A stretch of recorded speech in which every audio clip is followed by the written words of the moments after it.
Hey guys, welcome. So, how do you fix your TikTok seller account, especially if it's not provisioned or it's unlinked?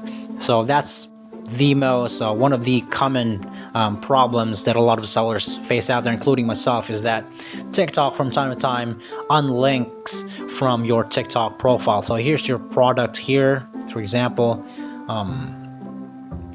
It's unapproved by listing.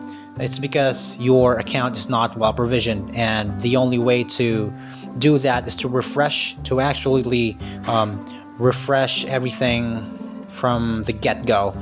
So as you can see, here's the it's not been approved or deactivated because you're not basically everything, right? It's commotion that people have been experiencing. So go to seller profile and unlink this one right here. Unlink your account by clicking change and click on unlink, and then you have to relink it once more to actually sort of like refresh on this one. So as you can see, the phone number was removed. I don't know why they do this, probably glitch in the matrix, but you need to re-add everything in order for this to fix itself. So that's just it.